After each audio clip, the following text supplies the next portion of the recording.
च्या आजाराकडे वळणार आहोत आणि पुढचा आजार आहे तो म्हणजे मूळव्याधीचा त्रास. परत एनोरेक्टल प्रॉब्लेम, हिमरॉइड्स किंवा पाईल्स असं आपण त्याला म्हणतो. संबंधित व्याधी कुठल्या आहेत तर भगंदर, गुदभ्रंश आणि मलावरोध. चिकित्सा कशी करायची आहे? अग्निवर्धन, दीपन, पित्तशमन, सौम्यरेचन, रक्तस्तंभक, धूपन, लेखन आणि रोपण. सर्व प्रकारच्या मूळव्याधींच्या करता आरोग्यवर्धिनी त्रिफळा गुग्गुळ, प्रवाळ आणि कामदुधा प्रत्येकी 3 गोळ्या 2 वेळेला, रात्री त्रिफळा चूर्ण किंवा गंधर्वरितकी चूर्ण.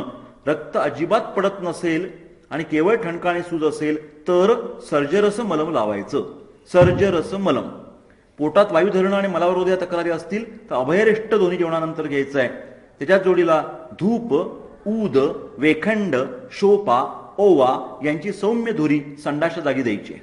किंवा ज्वारीचं पीठ मलमलीच्या फडक्यात बांधून तो गोळा गरम करून त्याने मोडाची जागा शेकायची आहे. आता रक्तच पडत असेल मूळव्याधीमध्ये तर प्रवाळ आणि कामदुहा या 6 गोळ्या 2 वेळेला द्यायच्या आहेत. मोडाच्या जागी शतधौत घृत लावायचे. मात्र रक्त पडत असताना धुरी अजिबात देऊ नये. रक्त जास्त पडलं, थकवा आलाय तर मग मौक्तिक भस्म 50 मिलीग्रॅम आणि अस्सल नागकेशर चूर्ण अर्धा ग्रॅम असं मिश्रण दिवसातून 2-3 वेळा द्यायचं आहे. मूळव्याधीबरोबर जर अमांशी तक्रार असेल, अमिबियासिस, तर भोजनाच्या नंतर कुटीजारिष्ट द्यायचं आहे. मूळव्याधीमध्ये तीव्र ठणका, वारंवार मलप्रवृत्ती आणि रक्त पडत जर नसेल तरच भल्लातकाचा किंवा बिब्याचे कल्प जे आहेत, संजीवनी वटी, अमृत भल्लातक, भल्लातक हरतकी हे तारतम्याने वापरायला पाहिजे.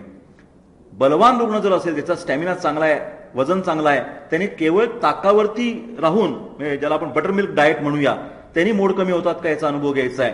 रक्त पडत जर नसेल तर सुरणाची भाजी किंवा सुरण पाक हा अतिशय उत्तम आहे. अगस्ती प्राश हे मूळ व्याधीवरचं उत्तम टॉनिक आहे. मूळव्याधी करता ग्रंथांमध्ये त्रिफळा गुग्गुळ, अभयरिष्ट, गंधर्वरितकी, सर्जरस मलम, सुरण वटक, नागकेशर चूर्ण, कुडा आणि बिब्याचे कल्प सांगितले आहेत. माझ्या अनुभवामध्ये कांकायन गुटी ही कोरड्या मूळव्याधी करता आणि बोलबद्ध रस हे रक्ती मूळव्याधी करता नंबर 1चे औषध आहेत. लक्षात ठेवा, कांकायन गुटी, बोलबद्ध रस, कांकायन गुटी, बोलबद्ध रस. कांकायन गुटीमध्ये सुरण आणि बल्लातक आहे, त्याच्यामुळे ते ब्लिडिंग नसतानाच वापरायचंय हे पक्क लक्षात ठेवा. आणि बोलबद्ध रस हा रक्तस्त्राव असताना निश्चितपणाने तो बंद होतो.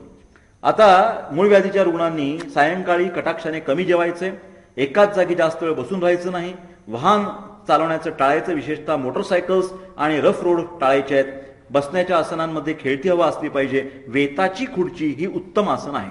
पथ्यांमध्ये ताक, रक्त न पडत नसेल तर सुरण, द्राक्षा, मनुका, अंजीर, मिरची विरहित जेवण, तूप, माफक प्रमाणात गहू, भात, डाळी हा आहार घेतला पाहिजे. कुपथ्याचा विचार केला मूळव्याधीमध्ये तर चहा, कॉफी, मिरची, दही, आंबवलेले पदार्थ, पाव, फरसाण, बेकरी पदार्थ, कोल्ड्रिंक्स, तंबाखू, धूमपान, मद्यपान हे सगळं बंद केलं पाहिजे. रसायन चिकित्सा मूळव्याधीची म्हणजे त्रिफळा गुग्गुळ, अगस्ती प्राश, गंधर्वरितकी, सर्जरस मलम आणि अस्सल नागकेशराचं चूर्ण. योगाच्या मध्ये सांगताना माफक व्यायाम करावा आणि रक्त पडत नसेल तर सूर्यनमस्कार घालण्याचा नियमित व्यायाम करा. रुग्णालयाच्या उपचारांच्या मध्ये रक्त न पडणारी मूळव्याध असेल तर धूपन करावं, जरूर पडली तर अग्निकर्म करावं आणि क्षारसूत्र बंधन पण करावं. रक्त न पडणाऱ्या आणि मलावरोध असणाऱ्या मूळव्याधीमध्ये रबरी कॅथेटरच्या साहाय्याने मात्रा बस्ती द्यायला पाहिजे. ऍक्च्युली निसर्गोपचारामध्ये भरपूर ताक पिणं, सुरणाची भाजी, मनुका, अंजीर, दुधी भोपळा, पडवळ, कारलं, मूग, जुना तांदूळ असं सांगण्यात येतं.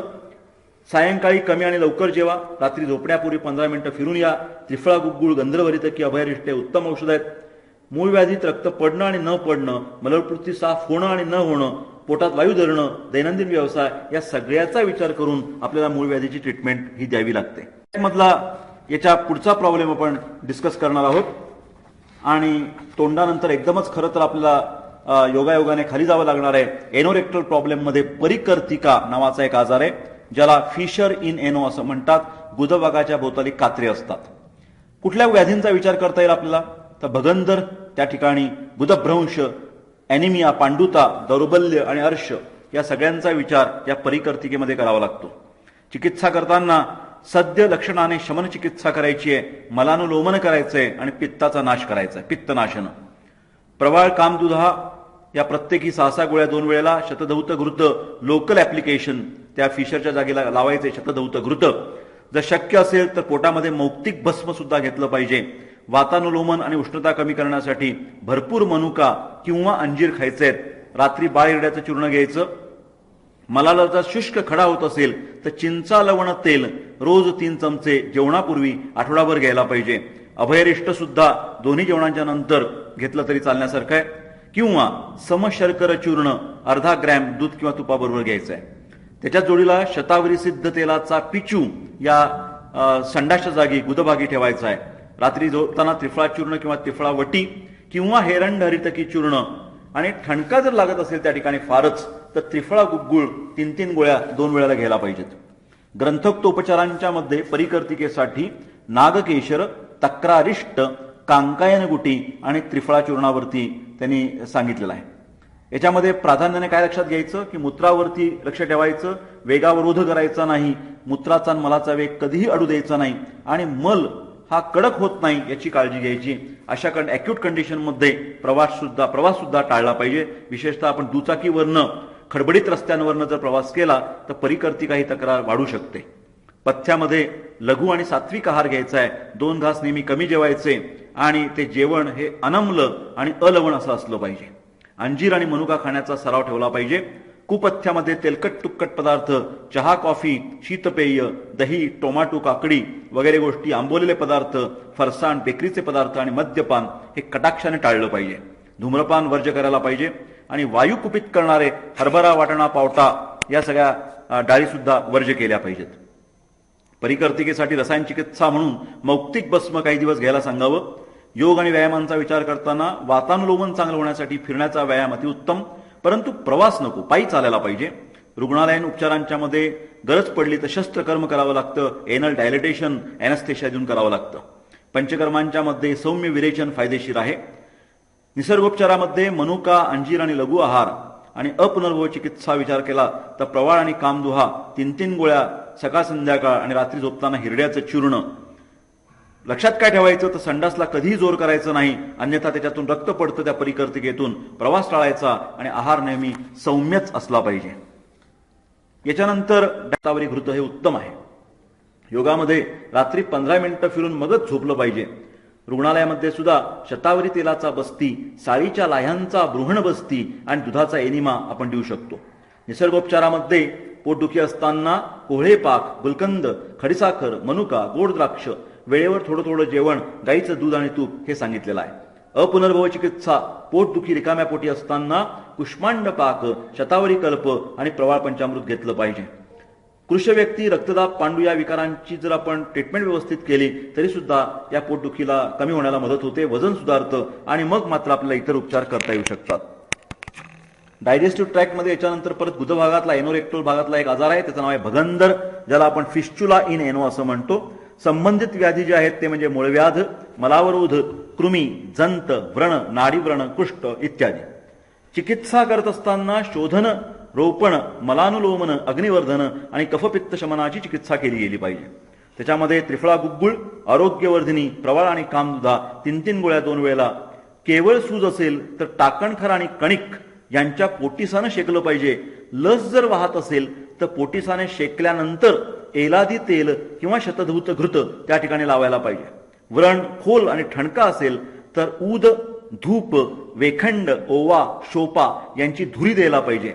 पोट साफ होण्याकरता त्रिफळा चूर्ण किंवा एरंड हरितकी द्यायची, अभयरिष्ट द्यायचं आणि जेवणाच्या पहिल्या घासाबरोबर मिरपूड आणि तूप असं काहीतरी खायला द्यायचं.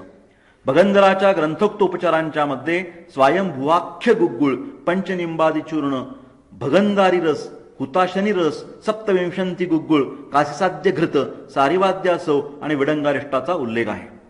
काळजी घेताना काय करायचं? बसण्याचं आसन हे नेहमी सुखकर, मऊ आणि खेळती हवा असलेलं असावं. उदाहरणार्थ वेताची खुर्ची. पथ्य काय पाळायचं तर पोटात वायू होणार नाही याची काळजी घ्यायची. तांदूळ भाजून भात, फुलके, मूग, शेवगा, शेपू, दुधी भोपळा, कारलं, आलं, लसूण, जिरे, ताक, उकळलेलं पाणी, मध, मिरपूड आणि सायंकाळी कमी जेवायचं. कुपथ्यामध्ये तिखट, आंबट, खारट, अभिषंधी पदार्थ, तीक्ष्ण उष्ण पदार्थ, पचायला जड पदार्थ आणि मलावरून उत्पन्न करणारा आहार हे सगळं त्रासदायक ठरतं भगंदराच्या मध्ये. भगंदराची रसायन चिकित्सा म्हणजे त्रिफळा गुळ 1 महिना 2 महिने द्यायचं. त्याच्यानंतर योगामध्ये पचनासाठी माफक व्यायाम करा. रुग्णालयांच्या मध्ये पोटिसाच्या साह्याने पुवाचा निचरा केल्यानंतर एलादी तेल किंवा शतदौत घृताचं बँडेजिंग करावं. जखम जर खोल असेल तर क्षारसूत्र आयुर्वेदातली अतिशय प्रसिद्ध ट्रीटमेंट आहे भगंदरासाठीची, क्षारसूत्र करून घ्यावं. कंडू आणि ठणका यावर धूपन चिकित्सा चांगली आहे. नाहीच झाला उपाय तर शस्त्रकर्म म्हणजे फिस्टुलेक्टोमी आपल्याला करता येऊ शकेल आणि कृमिघ्न काढ्यांचा बस्ती सुद्धा देता येऊ शकेल. निसर्गोपचारामध्ये सायंकाळचं जेवण हे कमी जेवावं, हलका आहार घ्यावा, लंघन करावं, अधूनमधून जेव्हा शक्य आहे त्यांनी मिरपूडचा वापर करावा आणि वेताच्या खुर्चीचा वापर करावा. अपुनर्भव चिकित्सा म्हणजे केवळ क्षारसूत्र. लक्षात काय ठेवायचंय, भगंदरामध्ये पोटात वायू धरेल अशा प्रकारचा आहार कटाक्षाने टाळावा. सायंकाळी कमी आणि लवकर जेवावं.